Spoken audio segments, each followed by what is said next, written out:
لا إله إلا الله لا إله إلا الله لا إله إلا الله ما لنا رب سوى. السلام علیکم ورحمۃ اللہ وبرکاتہ.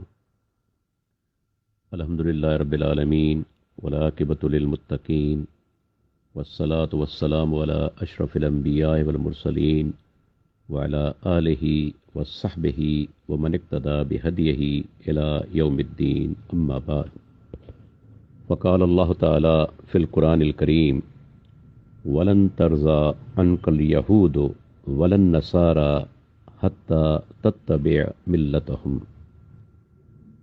اللہ تعالیٰ قرآن مجید اندر فرمائے تو سورت البقرہ جی آیت نمبر 120 تو तोखां यहूदी ऐं नसारा हरगिज़ राज़ी न थींदा जेसि ताईं तूं संदन मिलत जी पैरवी न करी.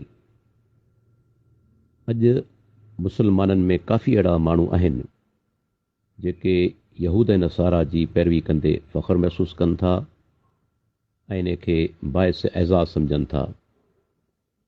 उन जो हिकु सबूत हीअ बि आहे त डिसंबर जी 5 तारीख़ असांजा केतिरा मुस्लमान भाइर क्रिसमस मल्हाइनि था ऐं उन खे ईसा अलैहिस्सलाम जो योम पैदाइश सम्झनि था.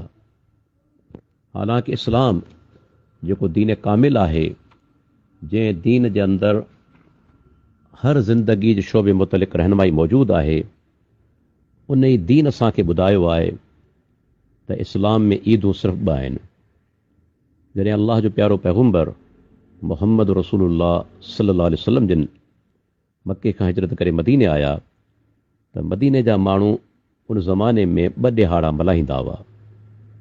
जॾहिं अल्लाह जे प्यारे पैगम्बर उन खां पुछियो त हुन जवाब में चयो त इहे असां जाहिलियत जे दौर में इन्हनि ॾींहंनि में रांदि रूंद कंदा हुआसीं. पाण सोगरनि फरमायो इन अल्लाह क़द अब्दलकुम बिहिमा खैरुम मिनहुमा यौमुल अज़हा व यौमुल फित्र. पाण सोगरनि फरमायो त अल्लाह ताला इन्हनि 2 ॾींहंनि जे बदिले में तव्हांखे इन्हनि खां बहितर 2 ॾींहं अता कया आहिनि. हिकिड़ो ईद उल अज़हा जो ॾींहुं ऐं ॿियो ईद उल फित्र जो ॾींहुं. हाणे हिन हदीस में बिल्कुलु वाज़े मालूम थिए थो त अल्लाह जे प्यारे पैगम्बर मुहम्मद रसूलुल्लाह सल्लल्लाहु अलैहि वसल्लम जिन उन जाहिलियत जे ॾियारनि खे क़बूल कोन कयो.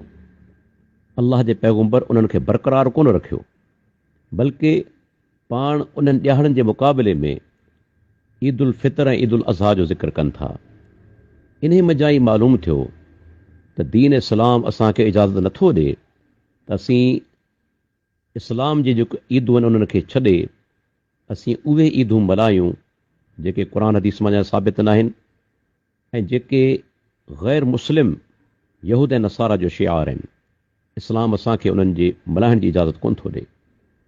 उन खां अलावा ख़ुदि जेकॾहिं ॾिठो वञे त ईसाईनि वटि बि सैयदना ईसा अलैहिस्सलाम जी पैदाइश जी तारीख़ जे बारे में को हतमी या मुस्तनद सबूत मौजूदु न आहे. उहे 5 डिसंबर खे ईसा अलैहिस्सलाम जो योम पैदाइश करे मल्हाइनि था, लेकिन उन्हनि वटि इन ई बाबति को बि तारीख़ी या मुस्तनद दलील मौजूदु कोन्हे. हता कि तव्हां ॾिसो एनसाइक्लोपीडिया ब्रिटानिका जेको दुनिया जो हिकिड़ो मञियल किताबु आहे, जेके माण्हू रेफरेंस तौरु पेश कंदा आहिनि, इन ई किताब जो 1995 वारो एडिशन मुंहिंजी लाइब्रेरी में अल्हम्दुलिल्लाह मौजूदु आहे. 32 जिल्दनि में आहे. इन जो जिल्द नंबर 3 ऐं सफ़ो नंबर 283.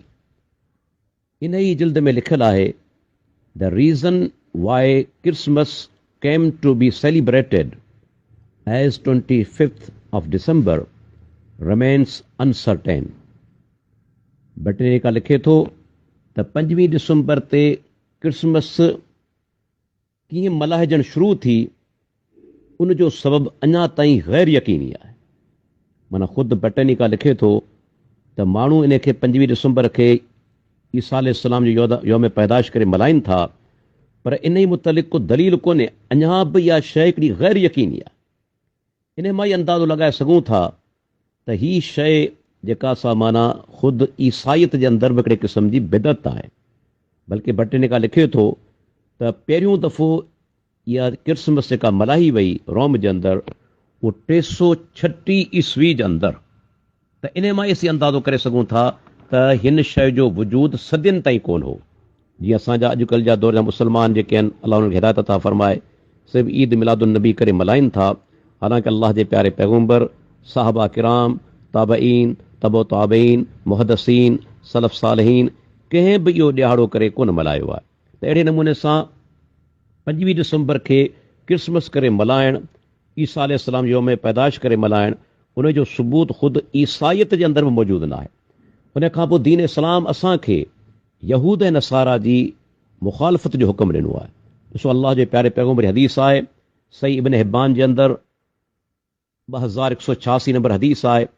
पाण सुगरा फरमाइनि था, ख़ालिफुल यहूद वन नसारा फ़इन्नहुम ला युसल्लून फ़ी ख़िफ़ाफ़िहिम वला फ़ी निआलिहिम।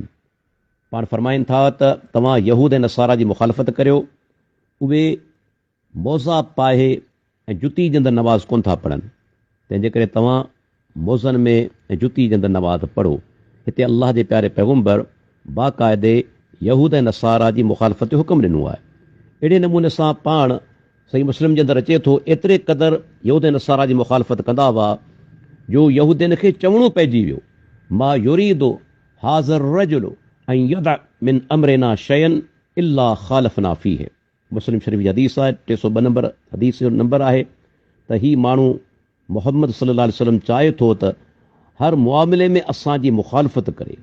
इन मां तव्हां अंदाज़ो लॻाए सघो था त पाण सॻोरा केतिरे क़दुरु यहूद ऐं नसारा जी मुखालफ़त कंदा हुआ। अॼु असां मुस्लमाननि जे लाइ ज़रूरी आहे त असीं अहले कुफर जे ईदनि ऐं ॾियारनि जी मुखालफ़त करियूं।